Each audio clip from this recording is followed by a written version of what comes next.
Welcome back to the Deep Dive. Today, we're tackling a really short book in the New Testament. Jude. Exactly, Jude. It's brief, maybe easy to overlook, but the message seems pretty intense. Oh, definitely. The core theme we're pulling from the source is this. Truth itself, God's truth, it's unchanging. But people can distort it. Right, and that's Jude's main focus, that distortion. So let's get into the context first. Who was Jude, and when was this likely written? Well, he identifies himself as the brother of James. Most scholars take that to mean he's also Jesus's brother. Okay. And the timing, probably somewhere around AD 70 to 80. It's often seen as a difficult letter, you know? Why is that? Because he uses a lot of symbols, quotes things that were very specific to that time, that audience. Requires a bit of background for us. Gotcha. And the tone is urgent, right? This isn't just a casual letter. Not at all. It's a really forceful rebuttal. He's pushing back hard against heresy that was apparently creeping into the church. So what was this heresy? Who were these people causing trouble? Yeah, this is interesting. The source material stresses they weren't just like outside philosophers debating abstract ideas. Not Gnostics off in a corner somewhere. Exactly. These were people inside the church community, actually participating in church life. Like communion, the Lord's Supper. Yeah, stuff like that.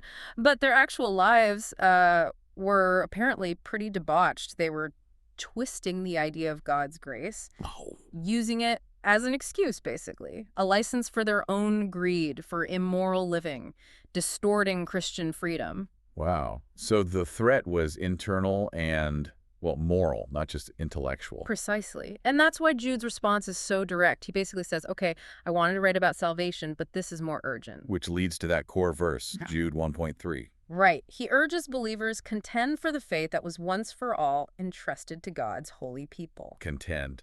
That sounds like fighting talk. It is. The source uses this analogy. Protecting the truth is like a battle. Believers are soldiers defending the core message, the Bible. Okay, now there's a really interesting literary feature here you mentioned earlier. Jude quotes other texts. Yes, texts that, well, didn't end up in the final New Testament canon. Like what? Verse 14, for example, quotes the book of Enoch. And verse 9 seems to refer to a story from the Assumption of Moses. Huh. So why use books that were later considered, apocrypha or pseudepigrapha? Seems odd to us now. Well, back then, these were well-known ancient Jewish documents. They carried weight with his audience. Ah, so citing them gave his warnings more authority, made them feel more ancient and authentic. Exactly. It grounded his message in tradition. Even if those specific books weren't later canonized, it was about immediate impact for his readers. Okay, so if distortion was the enemy then, and presumably still is now, how do we spot it? Source gives some pointers, right? 3 standards. Yeah, 3 criteria for discerning, well, what the source terms cults or fake religions that claim a Christian basis. First is historicity. Meaning it has to have roots. Right. The true faith needs to be historically verifiable.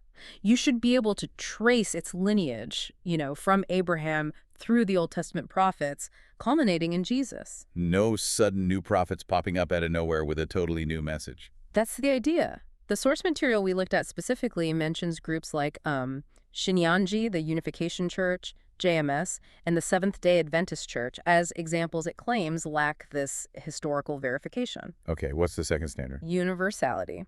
The truth should have universal validity. It needs to be relatable, applicable to anyone, anywhere. It can't be some secret knowledge just for a select few. Makes sense. And the third? Ethics. This is crucial.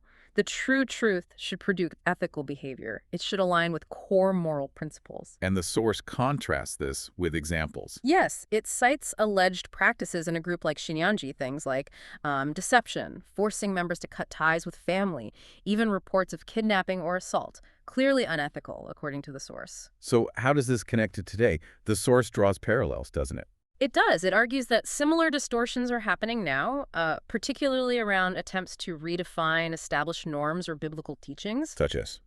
The source specifically brings up modern claims about gender identity and attempts to link homosexuality with, say, minority rights discourse, arguing these are contemporary examples of distorting the original intent of the word.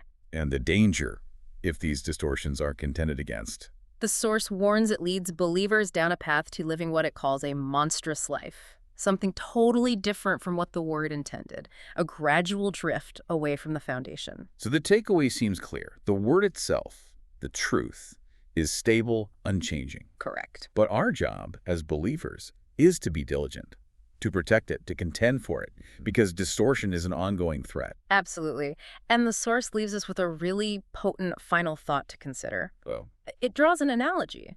The generation that lives through the horrors of war, they work hard to prevent it from happening again, right? They remember the cost. But what happens to the next generation? The one that didn't experience the pain, maybe grows careless, ignores the warnings, fails to fight for that inherited truth? What price do they end up paying? Exactly. What's the cost of being complacent or just uninterested in protecting the truth? Something for all of you to think about.